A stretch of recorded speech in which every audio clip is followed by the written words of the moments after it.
हमेशा के लिए गरीब ही रह जाएगा। अच्छा हुआ चली गई, अब मिलना कभी। लकी ने होटल की तीसरी मंजिल की ओर देखा और पानी के अंदर ही अपना पैर पटक दिया। वो डिम्पल को कोस रहा था। उसने अपनी मोटरसाइकिल उठाई और फिर से चमन मेडिकल स्टोर जाने के लिए मुड़ने लगा। अगले दिन जब लकी की आंख खुली तो वो सीधा उठा और तैयार होकर शहर के सबसे बड़े बैंक न्यू सिटी बैंक पहुंच गया। न्यू सिटी बैंक न सिर्फ शहर का सबसे बड़ा बैंक था, बल्कि वो सबसे अमीर बैंक भी था। वहां पर शहर के सबसे अमीर लोगों के ही पैसे जमा किए जाते थे। लकी वहां पैसे को निकलवाने के लिए जा रहा था। New city bank south Delhi में बसा हुआ था और उसके दरवाजे के बाहर महंगी से महंगी गाड़ी खड़ी थी। भाई, अब इसमें से कौन सी नई गाड़ी लेगा? लकी ने मन ही मन सोचा। उसे यकीन नहीं हो रहा था कि कल तक तो वो एक मोटरसाइकिल तक नहीं खरीद पा रहा था और आज वो एक कार, और वो भी इतनी महंगी कार खरीदने की सोच रहा था। फिर उसने अपनी नजर गाड़ी पर से हटाई और बैंक के अंदर जाने लगा। उसने देखा कि बाहर बहुत भीड़ थी और महंगे से महंगे कपड़े पहने लोग बैंक के अंदर जा रहे थे। कहाँ दवाओं की बदबू और कहाँ ये खुशबू। उसने एक बहुत ही गहरी सांस के अंदर ज्यादा से ज्यादा खुशबू को समेटने की कोशिश करते हुए अपने मन में सोचा, लेकिन अगले ही पल उसके मन में संकोच पैदा हो गया था। रातों रात लकी की किस्मत तो बदल गई थी, लेकिन उसके कपड़े नहीं बदल पाए थे। इतने बड़े बैंक में वो वही कपड़े पहनकर आ गया था जो वो अक्सर अपने काम पर पहनकर जाता था। पैसे लेते ही ना सबसे पहले नए कपड़े खरीदने हैं, लकी ने अपने आप से कहा और फिर बैंक के अंदर दाखिल होने लगा। जैसे ही उसने दरवाजे को धक्का दिया, उसे आवाज आई, आउच! लकी थोड़ा सा हड़बड़ी में दिखाई दे रहा था और इस जल्दबाजी के चक्कर में वो एक लंबे बाल वाली लड़की से जा टकराया था जो कि उसके बगल में ही चल रही थी। माफ करना, मैं आपको देख नहीं पाया, सॉरी। लकी ने तुरंत उससे हाथ जोड़कर माफी मांगते हुए कहा। उस लड़की ने इतने अच्छे कपड़े पहन रखे थे कि उसे देखकर ही लग रहा था कि वो किसी अमीर घराने की लड़की थी। इसलिए सॉरी बोलते वक्त ना चाहते हुए भी लकी के हाथ उसके सामने जुड़ गए थे। लेकिन जब उस लड़की ने लकी के कपड़े और उसके हुलिये को देखा तो उसने अपनी नाक भौं सिकोड़ ली। वो लगभग हर रोज इस बैंक में आया और जाया करती थी, लेकिन उसने आज तक इस बैंक के अंदर लकी जैसे फटीचर आदमी को घुसते हुए नहीं देखा था। उसके बालों में से आंवले के तेल की गंध आ रही थी। उसने गुस्से भरी नजरों से लकी की ओर देखा और बोली, क्यों नहीं देख पाए? मैं क्या ट्रांसपेरेंट हूँ? तुम्हें इतनी बड़ी लड़की दिखाई नहीं देती? इससे पहले कि बात आगे बढ़ती, उस लड़की ने देखा कि इस बैंक की मैनेजर यास्मीन पटेल उन दोनों की ओर बढ़ी चली आ रही है। उसने भी लकी को देखकर वैसी ही शक्ल बनाई थी जैसी शक्ल उस लंबी लड़की ने बनाई थी। I am so sorry miss, आपको कहीं लगी तो नहीं? यास्मीन ने उस लड़की से पूछा और फिर घिन्न भरी नजरों से लकी की ओर देखने लगी। लकी तमतमाती आंखों से उन दोनों को देखा जा रहा था। वो जानता था कि उसने इतनी जोर से भी दरवाजा नहीं खोला कि उसे चोट लग जाए, लेकिन असल में उसे यह मालूम नहीं था कि वो लोग उसे नहीं बल्कि उसके कपड़े को देख रहे थे। यास्मीन ने लकी को ऊपर से नीचे तक देखा और ना जाने उसके मन में क्यों शक पैदा हो गया। क्या आप मुझे बता सकते हैं कि आप यहाँ पर किस काम से आए हैं? यास्मीन ने बड़ी मुश्किल से अपने चेहरे पर एक मुस्कान लाते हुए कहा। वो उसका हुलिया देखकर ही समझ गई थी कि वो यहाँ का कस्टमर तो नहीं था। लकी ने अपने आप को संभाला और कहा, हाँ, वो मैं अपना पैसा निकलवाने के लिए आया था। पैसे निकलवाने के लिए आए हो? यास्मीन ने लकी की बात को ही दोहराते हुए कहा। वैसे तो वो लकी की बात पर जोर से हंसना चाहती थी, लेकिन उसने अपने आप को थोड़ा सा काबू में कर लिया था। लकी की बात सुनकर उसे लग रहा था कि वो कोई पागल था जो यहाँ जबरदस्ती घुसा चला आ रहा था। हाँ, तो क्या आपके पास कार्ड है? यास्मीन ने उससे आगे पूछा। न्यू सिटी बैंक का कार्ड हासिल करना एक बहुत ही मुश्किल भरा काम था। अगर किसी को भी उस बैंक का कार्ड लेना था तो सबसे पहले उस आदमी को अपने खाते में कम से कम 5 लाख रुपए जमा करवा कर रखने पड़ते थे, तब जाकर उसे कहीं कार्ड मिलता था। लेकिन लकी तो पहली बार ही यहाँ आ रहा था, इसलिए उसके पास कार्ड होने की कोई संभावना ही नहीं थी। लकी जब यास्मीन के सवाल का जवाब नहीं दे पाया तो यास्मीन ने फिर उससे पूछा, मैं पूछ रही हूँ कि आपके पास कार्ड है? वो समझ गई थी कि लकी पागल ही था जो कहीं से भागकर सीधा उनके बैंक में आ गया था। कार्ड नहीं, कार्ड नहीं है मेरे पास। लकी ने उसके सवाल का जवाब दिया और वो फिर इधर उधर देखने लगा। जैसे ही उस लंबे बालों वाली लड़की ने लकी का जवाब सुना तो वो खिलखिलाकर हंस पड़ी। यास्मीन को तो सिर्फ लग रहा था कि वो पागल है, लेकिन वो लड़की तो अपने मन में मान चुकी थी कि यह लड़का कोई पागल ही है जो कहीं झोपड़ पट्टी से यहाँ आ गया है। इससे पहले कि आगे कोई कुछ कह पाता, उस लंबे बालों वाली लड़की के पिता वहां आ गए और बोले, चलो बेटी। उनके हाथों में कुछ कागजात थे। लकी ने देखा कि उन्होंने महंगा सा सूट पहन रखा था। उस लड़की ने यास्मीन के दोनों हाथों को पकड़ा और बोली, यास्मीन देखो, अगर इस तरह के सड़क छाप लोग तुम्हारे बैंक में ऐसे ही घुसते चले आए ना और बाकी कस्टमर्स को परेशान करने लगे, तो तुम्हारे बैंक की इमेज और उसके शेयर्स दोनों को काफी नुकसान होगा। एक मैनेजर होने के नाते तुम्हें इन सब चीजों का ध्यान रखना चाहिए। मुझे उम्मीद है कि आगे मेरे साथ ऐसा कुछ नहीं होगा। उस लड़की ने कहा और अपने पिता के साथ बैंक के बाहर चली गई। अपना ध्यान रखना कोयल मैडम, मैनेजर ने उसकी गाड़ी तक छोड़ने के लिए आते हुए कहा। आज तो वो बाल बाल बच गई थी। कोयल और उसके पिता इस बैंक के सबसे पुराने और सबसे वफादार कस्टमर्स थे। अगर आज यास्मीन उन्हें नाराज कर देती और वो उसके बैंक से अपना खाता बंद करवा देते, तो शायद यास्मीन की नौकरी तक जा सकती थी। और यह सब हो रहा था उस पागल लकी की वजह से। इसे जल्द से जल्द यहाँ से भगाना पड़ेगा, यास्मीन ने अपने आप से कहा और फिर बैंक के अंदर आने लगी। यास्मीन उसे अपने बैंक से बाहर निकालने के तरीके के बारे में सोच रही थी, मगर जैसे ही वो बैंक में दाखिल हुई, उसने देखा कि लकी वहां था ही नहीं। अरे, अब ये कहां चला गया? उसने अपने आप से पूछा। वो इधर उधर देखने लगी, लेकिन लकी वहां भी नहीं था। यास्मीन को अच्छे से पता था कि वो उसके सामने तो बाहर नहीं निकला था। इसका मतलब था कि वो बैंक के अंदर ही था, लेकिन यास्मीन उसे ढूंढ नहीं पा रही थी। कुछ देर तक बैंक के सारे कोनों को देख लेने के बाद यास्मीन को लगा कि शायद लकी यहाँ बहुत ही असहज महसूस कर रहा होगा, और जब वो कोयल को दरवाजे पर छोड़ने के लिए आई, तब उसके पीछे पीछे वो भी निकल गया होगा। चलो, जान बची, यास्मीन ने अपने आप से कहा और अपने केबिन में आकर बैठ गई। जैसे ही उसने आज के दिन की पहली फाइल उठाई थी, उसे किसी एक की झलक दिखी। ये कोई और नहीं बल्कि लकी ही था। अरे, ये कहां छिपा हुआ था? यास्मीन ने अपने आप से ही कहा और तुरंत फाइल को टेबल पर रखकर वो ऑफिस के बाहर आ गई। उसने देखा कि लकी बैंक के वीआईपी लॉन्ज के बाहर खड़ा था और उसके खंबे की आड़ की वजह से वो यास्मीन की नजर से बाहर हो गया था। अब यास्मीन को तो वो मिल गया था, लेकिन उसके लिए उससे भी बड़ी एक और मुसीबत खड़ी हो गई थी। लकी जिस कमरे के बाहर अभी खड़ा था, उस कमरे के अंदर शहर के सभी रईस लोगों का उठना बैठना था। बैंक के सिलसिले में या फिर किसी दूसरे काम के सिलसिले में वो सभी लोग यहीं आकर बात किया करते थे। उस कमरे के अंदर जो लोग बैठे थे, उन सबके करोड़ों रुपए इस बैंक के खाते में जमा थे। अब अगर ऐसे में लकी वहां घुस जाता, तो सब लोग मिलकर यास्मीन की गर्दन पर चढ़ जाते। रुको, जहां हो वहीं खड़े रहो, यास्मीन जोर से और साथ ही गुस्से से चिल्लाई। बाकी के लोग जो वहां खड़े थे, वो यास्मीन की ये चीख सुनकर डर गए थे। कुछ लोगों को उसकी इतनी जोर से आवाज करने की वजह से गुस्सा भी आ गया था, और यास्मीन सबसे मुस्कुराते हुए माफी मांगकर आगे बढ़ती जा रही थी।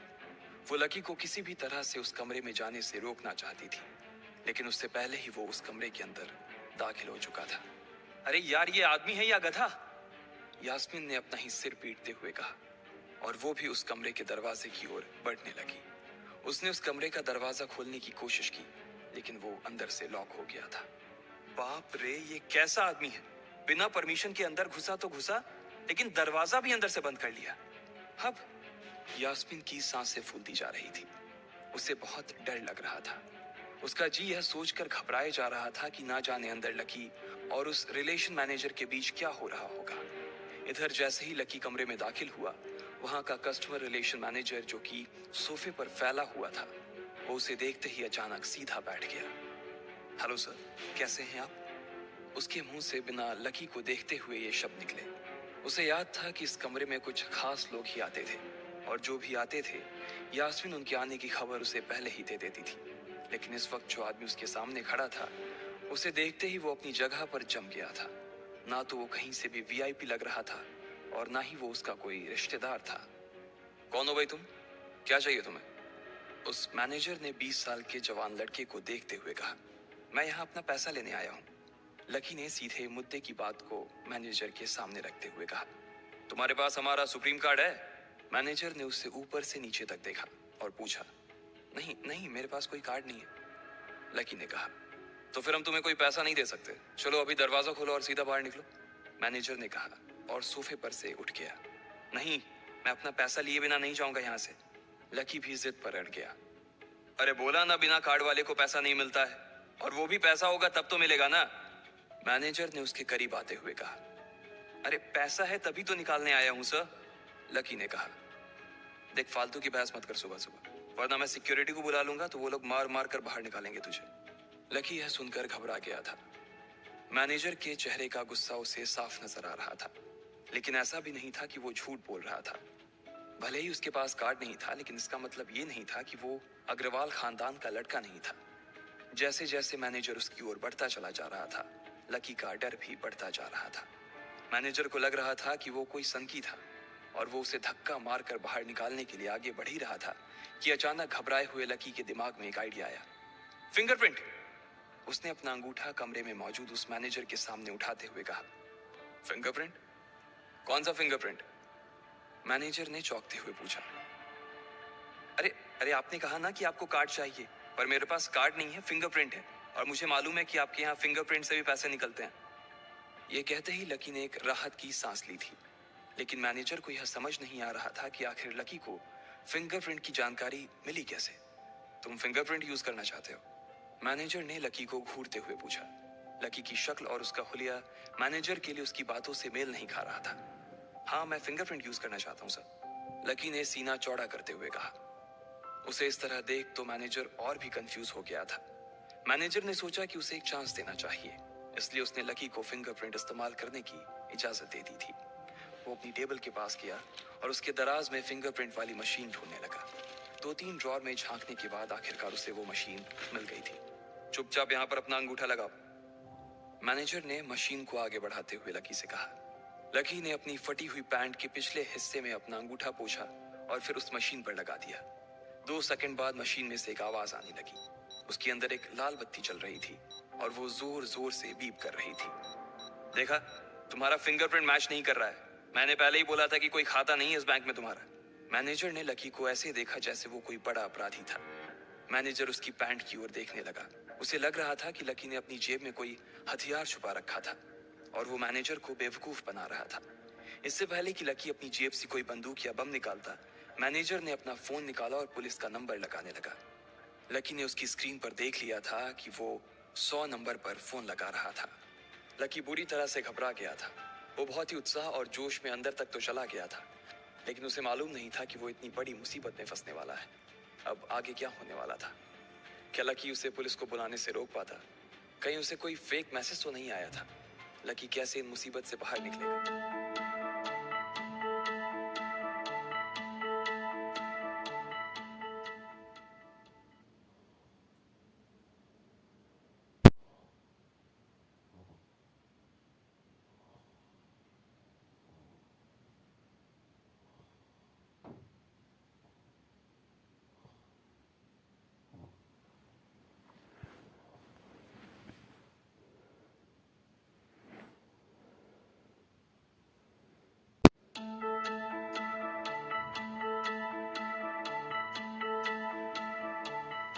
लकी बैंक के अंदर दाखिल तो हो गया था, लेकिन जब मैनेजर ने उससे पैसे निकालने के लिए कार्ड मांगा तो उसके पास कार्ड नहीं था। उसकी फटेहाल हालत देखकर पहले ही मैनेजर को गुस्सा आ रहा था और उसमें लकी ने ये डिमांड रख दी थी कि वो फिंगरप्रिंट से पैसे निकलवाना चाहता था। लेकिन पानी तब सर के ऊपर से निकल गया जब उंगली मैच नहीं हुई। मैनेजर ने फोन निकाला और पुलिस को फोन लगाने लगा। अरे अरे, ये क्या कर रहे हो? देखिए सर, मेरी बात सुनिए, मैं कोई क्रिमिनल नहीं हूँ। हो सकता है मैंने गलत उंगली लगा दी हो, बस आप मेरे को एक लास्ट बार फिंगरप्रिंट लगाने दो प्लीज, लकी ने उसके सामने हाथ जोड़ते हुए कहा। देख, ये उंगली भी अगर नहीं लगी ना तो फिर ये मत कहना कि मैं अगली उंगली भी ट्राई करके देखता हूँ। बार बार ऐसा नहीं चलने वाला है। अगर ये वाली काम नहीं की तो मैं सीधा पुलिस को फोन करने वाला हूँ अभी, मैनेजर ने लकी को धमकाते हुए कहा। उसने अपने एक हाथ में मशीन और दूसरे हाथ में मोबाइल फोन पकड़ा हुआ था। उसने अपनी स्क्रीन पर पुलिस का नंबर खोल रखा था और उसका अंगूठा हरे बटन पर ही टिका हुआ था। इधर लकी ने अपने सीधे हाथ की उंगली को अपने पैंट से साफ किया और भगवान का नाम लेकर उसे उस मशीन पर लगा दिया। जैसे ही उसकी उंगली उस मशीन पर पड़ी, अब की बार फिर मशीन से एक आवाज आई और वो चमक कर हरी हो उठी। तभी मैनेजर के मोबाइल पर एक मैसेज आया। मैनेजर ने उस मैसेज को पढ़ना शुरू किया। Verification successful. खाता 1, नाम लक्ष्मण लाल अग्रवाल, खाता नंबर 01104। जैसे ही मैनेजर ने इस मैसेज को देखा, उसकी आंखें फटी की फटी रह गई थी। उस मशीन पर चमकती लाइट को देखते हुए लकी की आंखें भी चमक आई थी। लकी उस हरी बत्ती को देखते ही झूम उठा था और फिर उसने मैनेजर को घूर कर देखा। उसके दिमाग में वो सारी बातें चल रही थी जो मैनेजर उससे अभी थोड़ी देर पहले सुना रहा था। इधर मैनेजर ने उसके आगे हाथ जोड़े और खिसिया कर हंसते हुए कहा, लक्ष्मण सर, प्लीज मुझे मुझे माफ कर देना सर। मैं इस ब्रांच में नया नया आया हूँ और इसलिए मुझे मालूम नहीं था कि आप कौन हो। मैं इस ब्रांच का कस्टमर मैनेजर शशिकांत वर्मा हूँ। प्लीज आगे भी मेरा ध्यान रखना सर, प्लीज। Sorry sir. हाँ हाँ ठीक है, तुम मुझे ये बताओ कि मेरे खाते में कितने पैसे रखे हुए हैं, लकी ने कहा। और वो अब सोफे पर बैठ गया। मैनेजर उसके सामने ही खड़ा हुआ था और उसके खाते की जानकारी अपने फोन पर ही निकाल रहा था।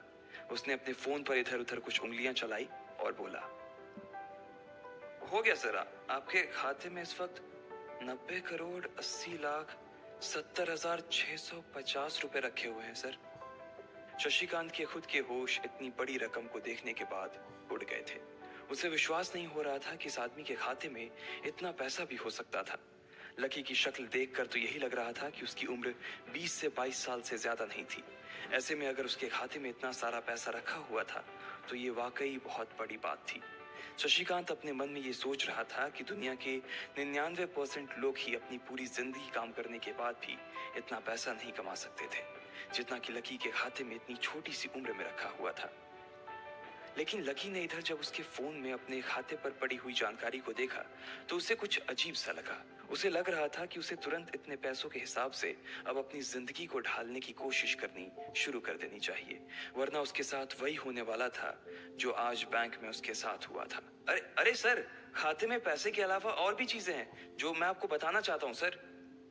मैनेजर ने फिर से अपनी फोन पर उंगलियां फिराई और बोला, सर एक तो आपके खाते में एक फरारी जुड़ी हुई दिखा रहा है सर। इसके अलावा आपके खाते में 2 किलो सोने की 100 ईंटें रखी हुई हैं, 5 किलो सोने की 20 ईंटें, पिकासो की 3 असली पेंटिंग है, 20 हीरे हैं 24 कैरेट के, और भी बहुत कुछ है सर। मैनेजर ने हाफते हुए और अपने पसीने साफ करते हुए कहा। इतना सारा धन देखने के बाद शशिकांत की आंखें तो बाहर ही निकल आई थी। उसने कभी लकी जितना अमीर आदमी अपनी जिंदगी में नहीं देखा था। जितना पैसा और सोना और जायदाद उसके पास था, उसका 10% भी इस ब्रांच में किसी और के पास नहीं था। ठीक है, चलो मुझे एक कार्ड दे दो तुम, लकी ने अपने दोनों हाथों को अपने सिर के पीछे रखते हुए कहा। जी जी सर, मैं अभी आपके लिए एक नया कार्ड बनवा देता हूँ सर, मुझे बस 10 मिनट दीजिए सर, बस 10 मिनट, शशिकांत ने कहा और फिर लकी के सामने ही निकल गया।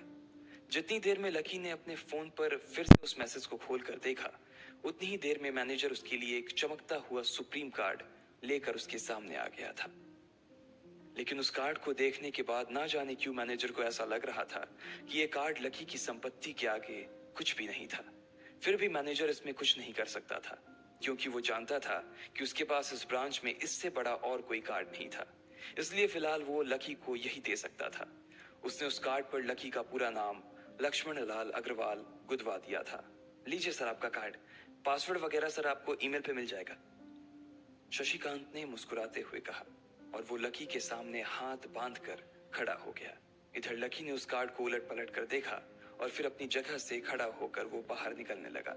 शशिकांत का मन तो यही कर रहा था कि वो उसे दरवाजे तक छोड़ने जाए, लेकिन उसकी ड्यूटी इसी ऑफिस में थी और वो किसी को बाहर छोड़ने नहीं जा सकता था। फिर भी वो लकी के लिए दरवाजा खोलने के लिए आगे आ गया था। इधर यास्मीन अपने केबिन में अपना सिर पकड़े हुए बैठी थी। उसे समझ नहीं आ रहा था कि आखिर अंदर चल क्या रहा था। एक पल को तो उसे लगा कि लकी पागल नहीं बल्कि बदमाश था कोई, और उसने शशिकांत को बंदी बना लिया था। लेकिन जब वो लकी के लिए कार्ड लाने के लिए अपने दफ्तर से बाहर आया तो यास्मीन को लगा कि कुछ गड़बड़ नहीं हुई थी। फिर ये इतनी जल्दी में कहाँ जा रहे हैं, उसने अपने आप से पूछा। शशिकांत को सुरक्षित देख बैंक के बाकी लोग भी दरवाजे पर से पीछे हट गए थे। वैसे भी उसे देखते ही सब लोग अपनी अपनी जगह पर वापस दौड़े चले जाते थे। शशिकांत का खौफ ही ऐसा था कि उसकी आंखों की झलक भर से खड़ा कर्मचारी जाकर अपनी कुर्सी पर बैठ जाता था। लेकिन एक बार शशिकांत के बाहर आने के बाद वो दोबारा बाहर नहीं आया था और ना ही लकी कमरे से बाहर आया था। इधर यास्मीन परेशान हुए जा रही थी। वो जानती थी कि अगर कुछ भी गड़बड़ हुआ तो सबसे पहले उसकी नौकरी जाने वाली थी। उसने बड़ी मुश्किल से और मेहनत करके इस नौकरी को हासिल किया था और वो किसी पागल की वजह से इसे अपने हाथ से नहीं जाने देना चाहती थी। जैसे ही परेशान यास्मीन ने अपनी नजर उठाकर फिर से उस कमरे की ओर देखा तो पाया कि लकी बहुत ही आराम से उस कमरे से बाहर निकलकर दरवाजे की ओर बढ़ता चला जा रहा था। ए, रुको, तुम इस तरह नहीं जा सकते। यास्मीन जोर से चिल्लाई और भागते हुए लकी के पास चली गई।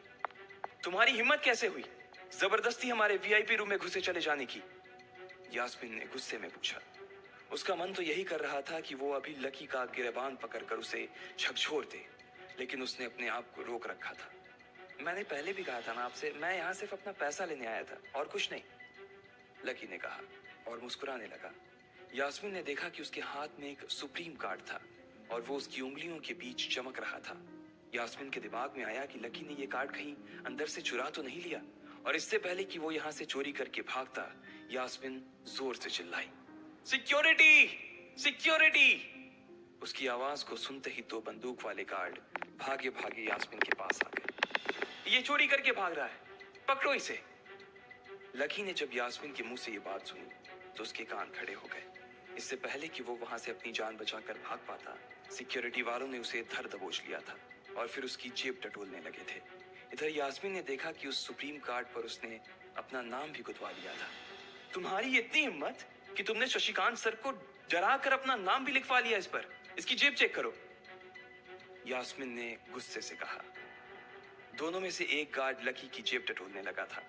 लकी की समझ में नहीं आ रहा था कि आखिर ये लड़की उससे समझ क्या रही थी। अगर उसे उसके खाते या इसकी संपत्ति या सिर्फ इसके परिवार के बारे में भी पता चल जाता तो भी यास्मीन उसके पैरों में गिर जाती। इससे पहले कि लकी अपनी सफाई में कुछ कह पाता, एक गार्ड बोला, मैडम, इसकी जेब में तो कुछ नहीं है, बल्कि फटी हुई जेब है इसकी। तभी उसकी बात सुनकर दूसरे सिपाही ने कहा, मैडम, हो सकता है कि इसी जेब में चाकू रख कर लाया हो और उसको निकालते वक्त उसी चाकू से इसकी जेब फट गई होगी। मुझे तो ऐसा ही लग रहा है। दूसरे सिपाही ने अपनी लड़खड़ाती जबान में बोला, अरे पागल हो क्या? ये सब आप लोग क्या बोल रहे हो? शशिका। इससे पहले कि लकी आके कुछ बोल पाता, एक गार्ड ने उसके दोनों हाथों को मरोड़ दिया था। इधर यास्मीन अपने मन में सोच रही थी कि अगर वो चाकू लाया था तो फिर वो चला कहाँ गया था। बाप रे! अचानक से यास्मीन की आंखें बड़ी सी हो गई थी। उसे लगा कि लकी ने उस चाकू से शशिकांत का खून कर दिया था। यास्मीन ने तुरंत अपना फोन निकाला और पुलिस को फोन मिलाते हुए कहा, हेलो पुलिस स्टेशन, मैं न्यू सिटी बैंक से बोल रही हूँ। हमारे बैंक में एक सनकी चोर घुस आया है और उसने हमारे कस्टमर मैनेजर का खून कर दिया है। आप प्लीज जल्दी आ जाइए सर। यास्मीन ने घबराते हुए कहा और फोन रख दिया। तब तक दोनों गार्ड ने लकी को नीचे घुटनों के बल बैठा दिया था और उसके सिर पर बंदूक तान दी थी। जैसे ही बाकी लोगों ने भी अपनी आंखों के सामने ये मंजर देखा तो वो सब लोग भी लकी के आसपास घेरा बनाकर खड़े हो गए। अंदर बैठे मैनेजर ने जब इस हलचल को देखा तो वो भी अपना सारा सिस्टम बंद करके बाहर आ गया। अरे क्या हो रहा है ये सब? उसने जोर से आवाज देते हुए पूछा। जैसे ही सब लोगों ने उसकी आवाज सुनी तो वो चौंक गए और शशिकांत वर्मा की ओर देखने लगे। देखने वालों में यास्मीन भी शामिल थी और उसने देखा कि उसका मैनेजर तो जिंदा है और सही सलामत उसकी आंखों के सामने खड़ा था। सर, आप जिंदा हैं? यास्मीन ने खुशी और आश्चर्य भरे भाव के साथ शशिकांत की ओर देखते हुए कहा, लेकिन अगले ही पल उसकी खुशी की जगह दुख ने ले ली थी। उसे एहसास हो रहा था कि आखिर उसने कितनी बड़ी गलती कर दी थी। यास्मीन ने अपनी ही जुबान काट ली थी और उसके जले पर नमक छिड़का शशिकांत ने। उसने कहा, मैं क्यों इतनी जल्दी मरने लगा और तुमने ये सब क्या तमाशा लगा रखा है? उसने कहा और फिर उस भीड़ की ओर बढ़ने लगा। जैसे ही वो आगे आया उसने देखा कि उन लोगों ने लकी को गन पॉइंट पर बैठा रखा है। अरे किसने किया? किसने किया ये? शशिकांत तुरंत लकी की ओर दौड़ा और उसने उसके पास खड़े दोनों गार्ड्स को हटा दिया। फिर लकी को उठाने के लिए उसने अपना हाथ उसकी ओर बढ़ा दिया और बोला, sir I am really sorry sir, इस बेवकूफी के लिए मैं आपसे माफी मांगता हूँ sir. I am really sorry sir. Shashikant उसके पैरों में ही गिरने को हो गया था। लकी उसका हाथ पकड़कर खड़ा हुआ और फिर यास्मीन की ओर घूरने लगा। आप पूछ रहे थे ना कि किसने किया? इसने किया है ये। और इसने सिर्फ इतना ही नहीं किया बल्कि इसने पुलिस को भी बुला लिया है। इसे लग रहा है कि मैं कोई क्रिमिनल हूं जिसने आपका खून कर दिया है और आपसे ये कार्ड चुरा कर भाग रहा हूं। ये कार्ड जो आपने मुझे दिया है। लकी ने यास्मीन की ओर उंगली दिखाते हुए गुस्से में कहा। अचानक ही सब लोग थोड़ा पीछे हटकर यास्मीन को देखने लगे थे। यास्मीन घबराई हुई सी फर्श पर तो कभी छत को देखे जा रही थी। यास्मीन, जो मैं सुन रहा हूं क्या वो सच है? शशिकांत ने यास्मीन को घूरते हुए गुस्से में पूछा। उसकी आंखों में छुपे गुस्से को यास्मीन बर्दाश्त नहीं कर पा रही थी, इसलिए उसकी ना तो लकी से और ना ही शशिकांत से नजर मिलाने की हिम्मत हो रही थी। फिर भी वो जानती थी कि उसका चुप रहना इस वक्त उसके लिए बहुत खतरनाक हो सकता था, इसलिए उसने कहा, सर ये सब मेरी गलती है सर, ये मेरी बहुत बड़ी मिसअंडरस्टैंडिंग है सर। मुझे लगा कि ये जबरदस्ती अंदर घुस आया है और इसने इसने आपके ऊपर हमला करके आपसे जबरदस्ती ये कार्ड बनवा लिया है, और फिर आपको मार दिया है सर। यास्मीन ने घबराते हुए कहा। उसकी डरी सहमी सी आंखों में अब आंसू ही आ गए थे। मैनेजर ने जब उसकी ये बात सुनी तो उसने अपना सिर पकड़ लिया। यास्मीन जैसी समझदार लड़की इतनी बड़ी भूल कैसे कर सकती थी? उसने लकी को पहचाना ही नहीं था। खैर, मैनेजर को लगा कि इसमें उसकी कोई गलती नहीं थी। जब वो खुद लकी को नहीं पहचान पाया था तो फिर यास्मीन कैसे पहचान पाती? इसलिए उसने सोचा कि सबके सामने उसे कुछ कहने से अच्छा था कि वो यास्मीन को एक कोने में ले जाकर लकी की सच्चाई बताए। शशिकांत ने उसका हाथ पकड़ा और उसे खींचकर अपने साथ खंबे के पास ले गया और बोला, तुम्हें मालूम है ये कौन है? अरे ये लक्ष्मण अग्रवाल है, लक्ष्मण अग्रवाल खानदान का वारिस। तुम्हें पता है ना कि अग्रवाल खानदान का खाता हमारे बैंक की जितनी भी शाखाएं हैं उसमें सबसे बड़ा खाता है। यास्मीन ने जैसे ही ये नाम सुना, उसके पैरों के नीचे से जमीन खिसक गई थी। वो जानती थी कि अगर न्यू सिटी बैंक इतनी ऊंचाइयों पर पहुंचा था तो उसके पीछे अग्रवाल खानदान का सबसे बड़ा हाथ था। इस बात का जिक्र उससे तब भी किया गया था जब उसने नौकरी ज्वाइन की थी। तुम्हें पता है इस लड़के के नाम पे कितनी प्रॉपर्टी है? ये अपने दम पर ना इस पूरे एरिया को खरीद सकता है, शशिकांत ने यास्मीन से कहा। यास्मीन जैसे जैसे लकी को देखी जा रही थी, वो बड़ी बड़ी आंखों से उसे घूरे जा रही थी।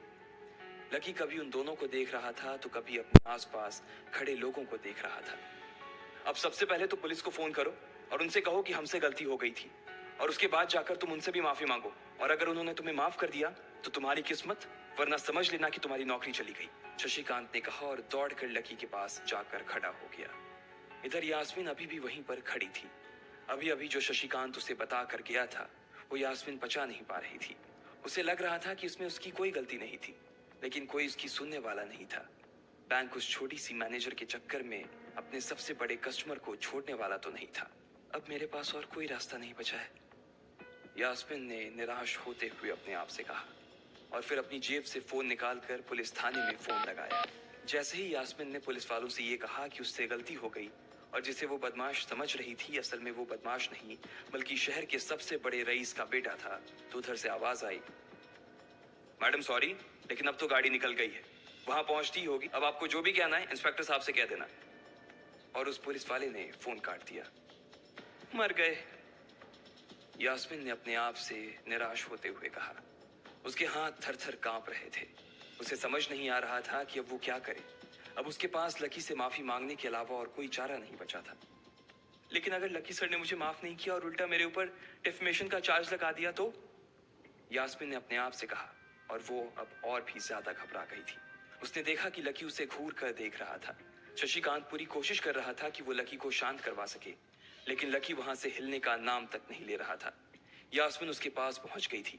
वैसे तो वो जानती थी कि उसे माफी मांगने से उसकी किस्मत बदलने वाली तो थी नहीं, फिर भी उसने एक बार कोशिश करनी चाहिए और लकी से कहा, सर मैं आपको गलत समझ रही थी सर, एक्चुअली आपके। यास्मीन ने उसके कपड़े को देखा और एक सांस लेते हुए आगे बोली, सर प्लीज मुझे माफ कर दीजिए सर, मेरी इंटेंशन आपको हर्ट करने की बिल्कुल भी नहीं थी। मैं तो जो कुछ कर रही थी बैंक की सेफ्टी के लिए कर रही थी सर, यास्मीन ने गिड़गिड़ाते हुए कहा और नीचे देखने लगी। इट्स ओके, कोई बात नहीं है, लकी ने कहा और उसके हाथ से अपना सुप्रीम कार्ड लेकर निकल गया। यास्मीन को अपने कानों पर तो विश्वास ही नहीं हो रहा था। वो मान ही नहीं पा रही थी कि लकी ने उसे माफ कर दिया था। उधर लकी को अपने आप पर विश्वास नहीं हो रहा था कि वो रातों रात इतना अमीर हो गया था। आखिर लकी इतने पैसों का क्या करने वाला था? क्या उसके खाते की बैलेंस की तरह वो भी रातों रात बदल जाता? ये पैसा उसकी जिंदगी को क्या दिशा देने वाले थे?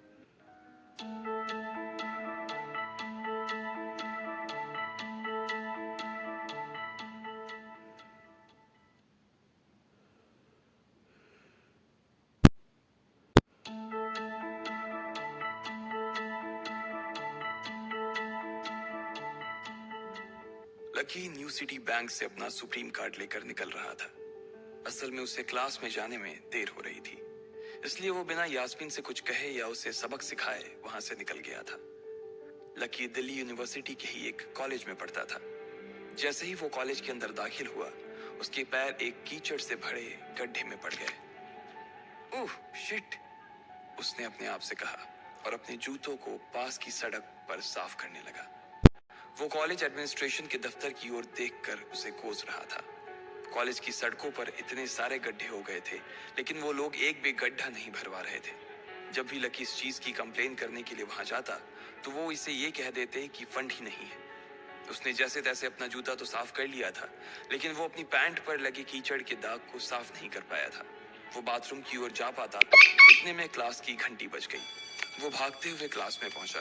उसने दरवाजे के बाहर से ही देखा कि प्रोफेसर कमलनाथ मिश्रा पोडियम पर आ गए थे और उन्होंने आज के लेक्चर की शुरुआत भी कर दी थी।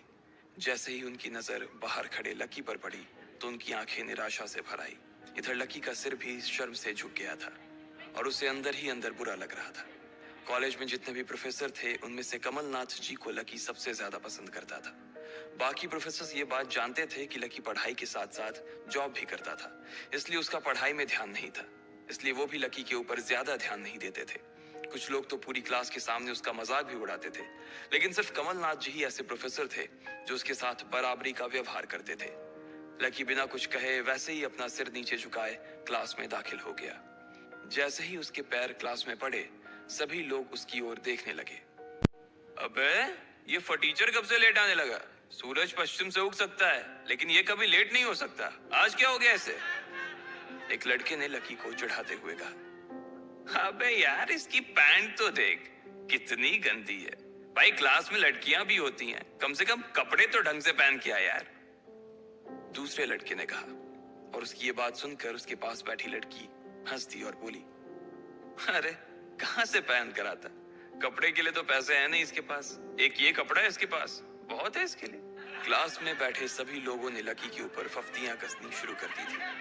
हर कोई उसके ऊपर कुछ न कुछ कहे जा रहा था। ऐसा नहीं था कि लकी ये सब आज ही सुन रहा था।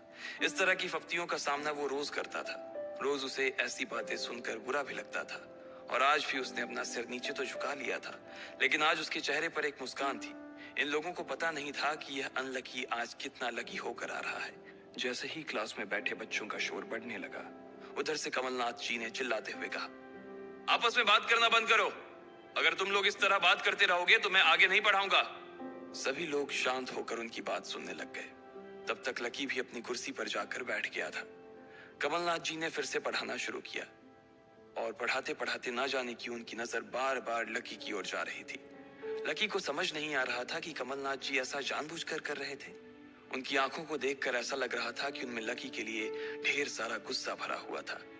उसे ऐसा लग रहा था कि शायद वो अपने प्रोफेसर की उम्मीदों पर खरा नहीं उतर रहा था। थोड़ी ही देर में कमलनाथ जी की क्लास खत्म हो गई। बच्चों, आज की क्लास यही खत्म होती है। कल आप सबको क्या काम करके लाना है वो मैंने यहाँ लिख दिया है। कल मिलते हैं आप सबसे, कमलनाथ जी ने कहा और क्लास के बाहर चले गए। जैसे ही वो बाहर गए, पीछे वाले दरवाजे से किसी की आवाज आई, डिंपल। जैसे ही वो आवाज सबके कानों में पड़ी, सब लोग क्लास के पीछे वाले दरवाजे की ओर देखने लगे। वहां कोई और नहीं बल्कि डिंपल का नया बॉयफ्रेंड राहुल खड़ा था। ये लोग राहुल को अच्छी तरह से जानते थे। राहुल ने दरवाजे से झांक कर देखा तो वहां कोई नहीं था। वो धीरे धीरे कमरे में दाखिल हुआ और सीधा डिंपल के पास चला गया। डिंपल खिड़की के पास बैठी हुई थी। जैसे ही राहुल उसके पास पहुंचा, डिंपल ने अपने हाथ उसकी गर्दन में किसी हार की तरह डाल दिए और उसकी बाहों में झूम उठी। उधर राहुल ने भी डिंपल को सबके सामने चूम लिया था। ये नजारा देखते ही सबकी नजरें लकी के ऊपर जा टिकी। सबको अभी तक तो यही पता था कि डिंपल लकी की गर्लफ्रेंड है। किसी को इस बात की खबर नहीं थी कि उन दोनों का ब्रेकअप हो गया था। डिंपल को राहुल की बाहों में देखकर लकी के तन बदन में आग तो लग गई थी, लेकिन फिर भी वो शांत होकर वहीं बैठा हुआ था और उसने अपने गुस्से पर काबू कर लिया था। अरे भाई लकी, क्या हो रहा है ये सब? डिंपल राहुल के साथ कैसे? उसके एक दोस्त ने आकर लकी से कहा। होने देना यार, जो हो रहा है छोड़ना, लकी ने कहा। उसका इस बारे में किसी से बात करने का कोई मन नहीं हो रहा था। अरे भाई, तुझे पता है वो राहुल कितना चालू आदमी है? अभी तक इस कॉलेज की 5 लड़कियों को फंसा चुका है और ये डिंपल छठी है, लकी के दोस्त प्रीतम ने उससे कहा। उसकी ये बात सुनते ही लकी ने प्रीतम को घूर कर देखा। प्रीतम को लगा कि लकी को उसकी बात का बुरा लगा था, लेकिन अगले ही पल वो उसे देखकर मुस्कुराया और बोला, कोई बात नहीं भाई, सबकी अपनी अपनी लाइफ है। ये कहकर लकी डिम्पल की ओर देखने लगा, जो कि राहुल की बाहों में इतरा रही थी। वो जानती नहीं थी कि लकी चाहता तो यहीं खड़े खड़े राहुल और उसके पिता को उनके कारोबार समेत खरीद सकता था। उधर जैसे ही राहुल और डिम्पल की नजर भी लकी पर पड़ी, तो वो जानबूझकर उसे छेड़ने के लिए उसके सामने से गुजरने लगे। अच्छा लकी, सुनना जरा। अचानक से डिम्पल लकी के सामने रुकी और बोली। उसने अभी भी राहुल की कमर में अपना एक हाथ डाल रखा था। फिर उसने अपने दूसरे हाथ से अपना मोबाइल निकाला और उसका कवर खोलकर लकी के मुंह पर फेंक दिया और बोली, अब क्योंकि मैं तुम्हारे साथ नहीं हूं, इसलिए मुझे तुम्हारे इस बेकार से कवर की कोई जरूरत नहीं है। इसे तुम अपने पास रख सकते हो। लकी ने उससे कुछ नहीं कहा और नीचे गिरा वो कवर उठाकर अपनी टेबल पर रख दिया। बेबी, इसने तुम्हें कवर गिफ्ट किया? कवर कौन गिफ्ट में देता है भाई? राहुल ने उसके सामने ही डिम्पल से कहा। राहुल लकी को नीचा दिखाने का एक भी मौका अपने हाथ से जाने नहीं देना चाहता था। लकी अंदर ही अंदर मुस्कुरा रहा था। डिम्पल ने राहुल की ओर देखा और बोली, बेबी, बात यह है कि जिसकी मोबाइल खरीदकर गिफ्ट करने की औकात नहीं होगी, वो सिर्फ कवर ही तो गिफ्ट कर सकता है ना, और क्या। कोई बात नहीं बेबी, मैं आज ही तुम्हें एक नया फोन दिलवाता हूँ। आ जाओ, चलते हैं कनॉट प्लेस और वहां से लाते हैं बेबी के लिए एक नया फोन, राहुल ने कहा। लकी का मन तो यही कर रहा था कि वो जोर से राहुल के ऊपर हंसे, लेकिन उसने अपनी हंसी को रोक लिया था। हाँ बेबी, हमने एक पहले नया फोन खरीदेंगे और फिर उस फोन की पार्टी भी करेंगे, और उसके बाद आज, डिम्पल ने कहा और राहुल के चेहरे पर उंगलियां फिराने लगी। राहुल भी और लकी भी उसके इशारे को समझ गए थे। लकी जानता था कि ये सब सिर्फ उसे चिढ़ाने के लिए वो कर रही थी, लेकिन लकी को खुद के लिए नहीं बल्कि डिम्पल के लिए बुरा लग रहा था। वो मन ही मन ये सोच रहा था कि अगर डिम्पल बस थोड़ा सा और इंतजार कर लेती, तो आज लकी उसके लिए फोन की पूरी दुकान खरीद कर रख देता। भाई, ये सब क्या हो रहा है? तेरे सामने ये सब हो रहा है और तू बस मुस्कुराए जा रहा है। गुस्सा नहीं आ रहा तुझे? प्रीतम ने लकी से पूछा। नहीं यार, जो हो रहा है अच्छा ही हो रहा है। जो होता है वो भी अच्छे के लिए होता है, इसलिए चिल यार, छोड़, लकी ने कहा और फिर राहुल और डिम्पल की ओर देखने लगा। अब उन दोनों की नजर लकी के मुस्कुराते हुए चेहरे पर पड़ी तो वो अंदर से भवक गए। दोनों की दोनों ही ये सब सिर्फ और सिर्फ लकी को जलाने के लिए कर रहे थे, लेकिन वो तो ऐसे बैठा था जैसे उसका और डिम्पल का कोई रिश्ता ही नहीं था। जब अपनी इस बातों का लकी के ऊपर कोई असर होता नहीं दिखा, तो डिम्पल राहुल से बोली, बेबी चलो यहाँ से। बेबी नहीं बेबी, हबी। आज से तुम मुझे हबी बोलोगी और मैं तुम्हें बोलूंगा मेरी प्यारी वाइफी, राहुल ने कहा और लकी के सामने ही डिम्पल को चूम लिया। ये देखते ही लकी थोड़ा सा जल भून तो गया और उसका जवाब भी वो राहुल को देना चाहता था, इसलिए उसने कहा, डिम्पल ये सब क्यों कर रही हो तुम? क्या दिखाना चाहती हो इससे? लकी को डिम्पल का ऐसा रूप देखकर उसी के लिए बुरा लग रहा था। राहुल की किसी बात का तो लकी के ऊपर कोई असर ही नहीं हुआ, लेकिन लकी की इस बात का राहुल को जरूर बुरा लग गया था। उसने गुस्से से अपनी नाक फुलाते हुए कहा, ओए फटीचर, ज्यादा बकवास करने की जरूरत नहीं है। आज के बाद अगर तूने मेरी डिम्पल के बारे में कुछ कहा या उसकी तरफ आंख उठाकर भी देखा ना, तो मैं राजपथ पर तेरी परेड करवा दूंगा। रहने दे भाई, उसकी जरूरत नहीं पड़ेगी। मैं खराब चीज ना तो देखता हूँ और ना ही उसके बारे में बात करता हूँ, लकी ने कहा और फिर से प्रीतम की ओर देखकर हंसने लगा। जिस तरह से लकी आज राहुल के मुंह पर जवाब फेंक कर मार रहा था, प्रीतम को तो विश्वास ही नहीं हो रहा था कि ये वही लकी है जो उसका दोस्त हुआ करता था। उधर राहुल उसका जवाब सुनकर गुस्से से लबरेज हो रहा था। वो लकी को सबक सिखाने के लिए अपना घूंसा तान कर उसकी दिशा में बढ़ा ही रहा था कि इतने ही में पीछे से एक लड़की की आवाज आई, डिम्पल। सब लोगों ने फिर से उस आवाज की ओर देखा। वहां पर एक थोड़े छोटे कद की लड़की खड़ी थी और वो गुस्से से डिम्पल की ओर देख रही थी। उसकी आंखों पर चश्मा लगा था और उसके बाल खुले हुए थे। अब तू हद से आगे बढ़ती जा रही है डिम्पल। लकी जैसे लड़के को छोड़कर तू इस एक नंबर के लफंगे लड़के के साथ पड़ी है। तुझे तो कॉलेज के किसी गड्ढे में जाकर डूब मरना चाहिए। साक्षी, क्या कह रही है तू? जुबान संभाल अपनी, डिम्पल ने कहा। राहुल के बारे में बुराई नहीं बल्कि लकी के बारे में अच्छी बातें सुनकर डिम्पल का मन खराब हो गया था। जब डिम्पल लकी के साथ थी तो उसकी साक्षी से भी अच्छी दोस्ती थी। साक्षी एक बहुत ही सुलझी हुई लड़की थी। जब भी डिम्पल और लकी के बीच किसी बात को लेकर झगड़ा होता, तो डिम्पल उसे सुलझाने के लिए अक्सर साक्षी की ही मदद लेती थी। मैं जो कह रही हूँ ना, सही कह रही हूँ। तुझे सीरियसली शर्म आनी चाहिए डिम्पल। मैंने कभी नहीं सोचा था कि तू ऐसी लड़की निकलेगी। लकी जैसा बंदा ना तुझे कहीं नहीं मिलेगा, साक्षी ने कहा और एक कदम आगे आ गई। इधर लकी ने देखा कि साक्षी की बात सुनते ही राहुल के कान खड़े हो गए थे। लेकिन वो सच बोल रही थी, इसलिए राहुल भी कुछ नहीं कर सकता था। साक्षी लकी के पास आकर खड़ी हुई और बोली, तू इतनी जल्दी कैसे भूल गई यार? लकी तेरे लिए हर टफ टाइम में खड़ा रहा था।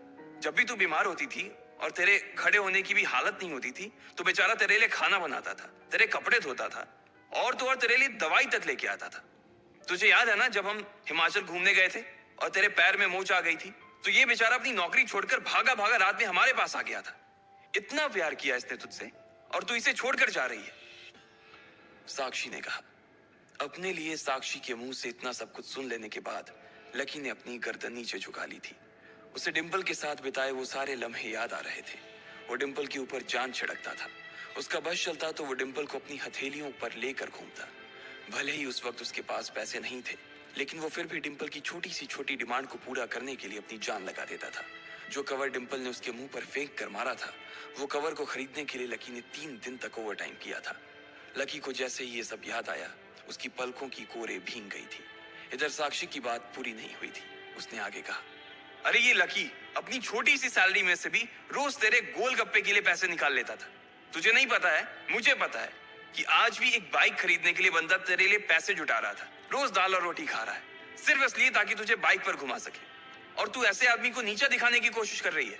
ये सब सुनकर डिंपल का चेहरा ही बुझ गया था। उसे भी साक्षी की कही बातें दिल पर लग रही थी, लेकिन इस वक्त वो राहुल के साथ थी और उसका हाथ राहुल की कमर में था।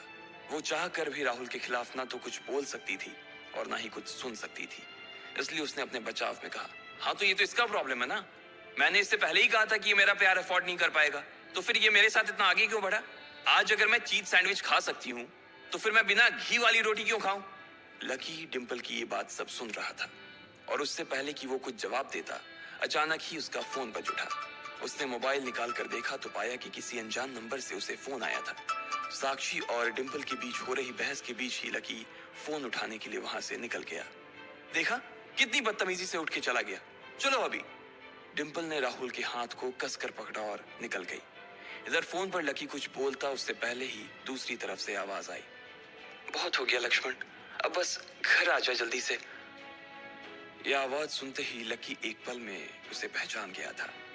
उसके दिमाग से डिंपल के सारे ख्यालात चले गए थे और सिर्फ उस आवाज को सुनकर ही उसकी आंखें भीग आई थी।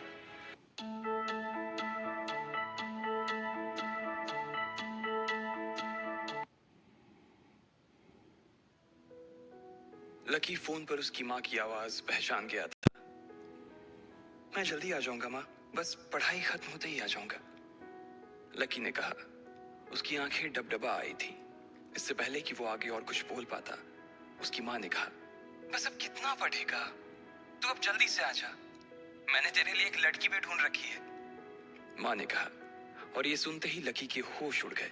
वो डिंपल के सदमे से अभी बाहर भी नहीं निकला था और उसकी माँ उसके लिए लड़की ढूंढ रही थी। माँ मैं अभी क्लास में हूँ, आपको थोड़ी देर बाद फोन करता हूँ, लकी ने आगे की बात से बचने के लिए कहा और फोन रख दिया। फिर वो क्लासरूम में आ गया। लकी तुम ठीक हो ना? साक्षी ने लकी के कंधे पर हाथ रखते हुए पूछा। उसे सच में लकी की चिंता हो रही थी। लकी ने उसकी ओर देखा और मुस्कुरा दिया। साक्षी ने हल्के हाथ से उसके कंधे को सहलाया और बोली, देखो वैसे अब इसमें पछताने जैसी कोई बात नहीं है। डिंपल का असली चेहरा हम दोनों के सामने आ गया है। अगर ये थोड़ी देर बाद आता ना तो दर्द ज्यादा होता, इसलिए जो हुआ ठीक ही हुआ। तुम्हें ऐसी लड़की के लिए परेशान नहीं होना चाहिए लकी, कोई जरूरत नहीं है तुम्हें दुखी होने की। लकी ने सिर्फ हाँ में अपना सिर हिलाया और अपनी मुस्कान को और थोड़ा सा बड़ा कर लिया। साक्षी की उसके कंधे पर हाथ रखने की वजह से लकी को अच्छा महसूस हो रहा था। कम से कम उसके आसपास कोई तो था जिस पर वो विश्वास कर सकता था। हाँ यार तू चिंता मत कर, तुझे इस डिंपल से भी अच्छी लड़की मिलेगी, देख लेना, प्रीतम ने दूसरी तरफ से उसके कंधे को थपथपाते हुए कहा। लकी को अब सचमुच काफी अच्छा लग रहा था।